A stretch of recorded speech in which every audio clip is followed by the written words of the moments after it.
Hey, this is Mark. Welcome to today's podcast. This is your Recovery from Cassandra Syndrome channel.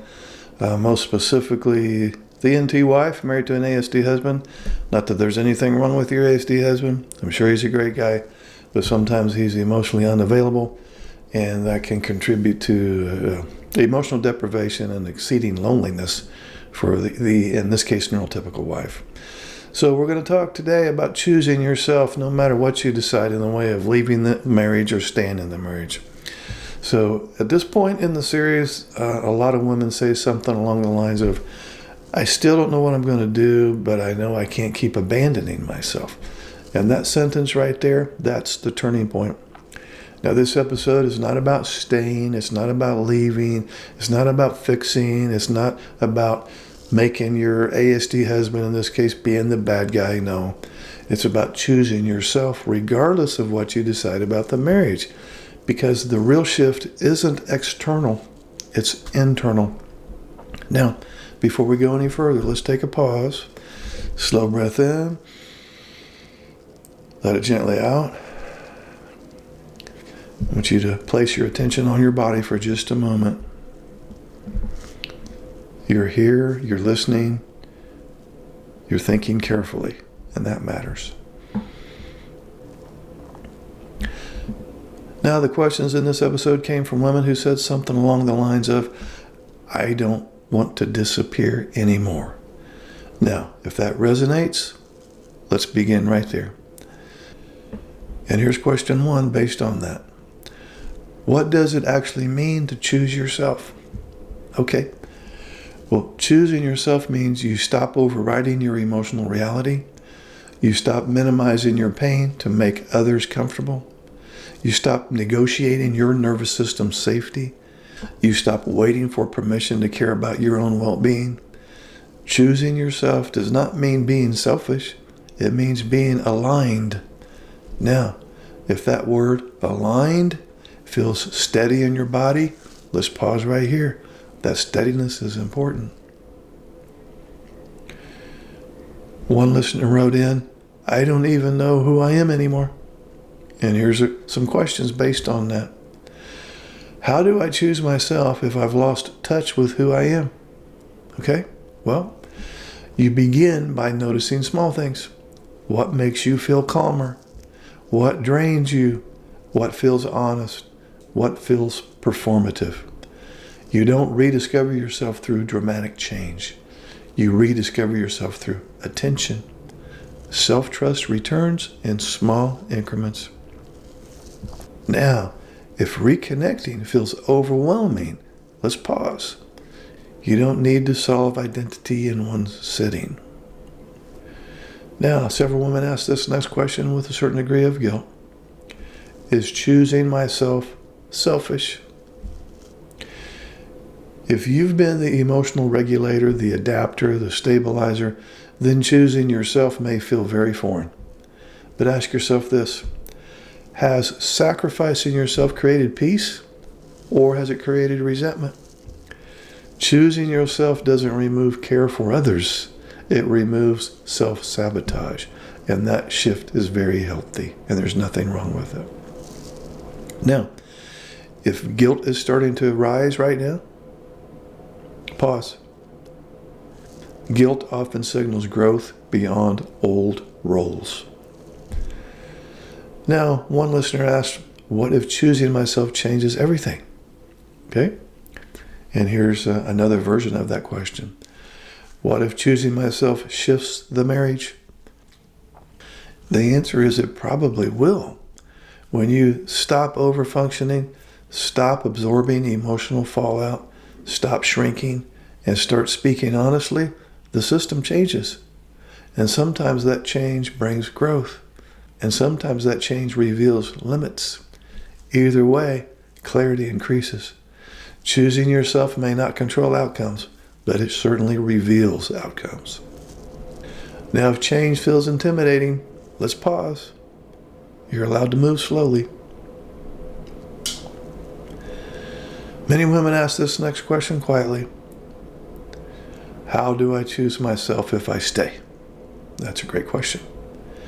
If you stay, Choosing yourself looks like boundaries that you actually uphold, emotional support outside the marriage, honest expectations, allowing yourself to grieve, not forcing optimism. You remain present in the marriage, but you stop abandoning yourself to preserve it. Now, if staying feels possible only with stronger boundaries, notice that. That's wisdom. Okay? Now, one listener asked this next question with a significant degree of fear. How do I choose myself if I leave?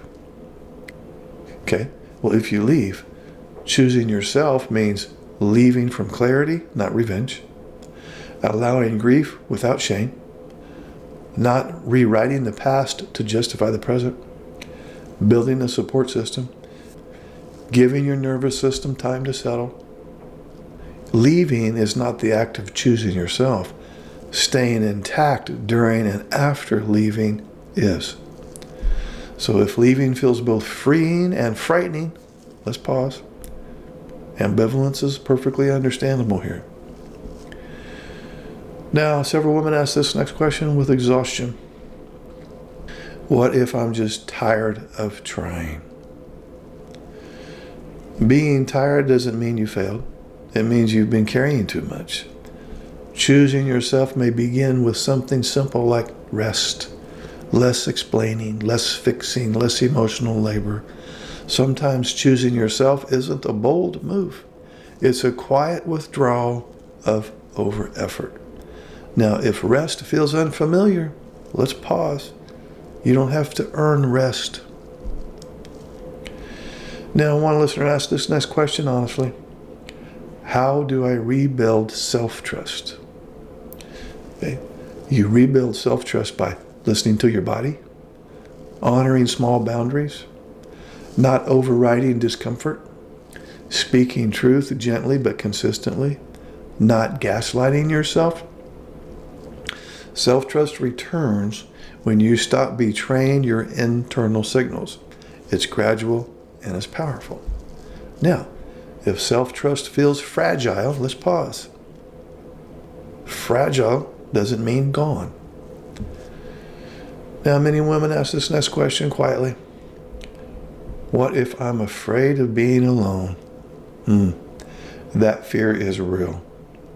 But ask yourself gently, are you afraid of being alone or afraid of losing familiarity? That's two different things. Loneliness inside a marriage and loneliness outside a marriage are different experiences. And neither of them is simple. Both require courage. Choosing yourself doesn't eliminate fear, but it certainly reduces self-abandonment. Now, if fear feels loud, let's pause. That fear doesn't make you weak, it just makes you human. Now, one final question came up repeatedly. What does it feel like when I'm finally choosing myself? Okay?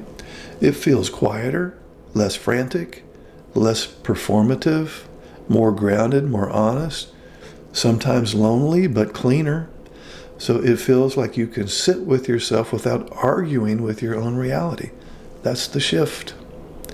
Now, if you've walked through this entire series of podcasts, I want you to hear this. You don't have to be certain. You don't have to be dramatic. You don't have to prove anything. Whether you stay in the marriage or whether you leave or whether you're still deciding, choose yourself.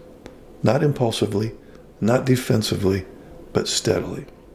Because no relationship, no matter how complicated, should require you to disappear. So be gentle with yourself. This is not the end of a journey. It's the beginning of self-alignment. Now, before you leave me, I want to ask you 5 reflection questions.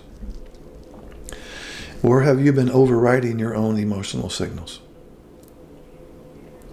What does choosing yourself look like today, not someday?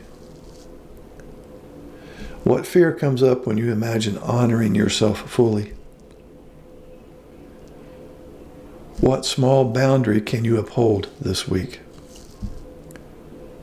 And what feels clearer now than it did at the beginning of this podcast series? No immediate action required. Self-respect grows steadily.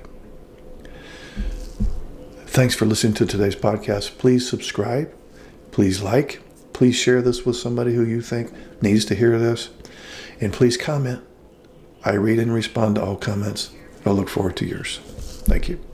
Hey guys, this is Mark. Some of you may not know that I have a lot of books on Amazon.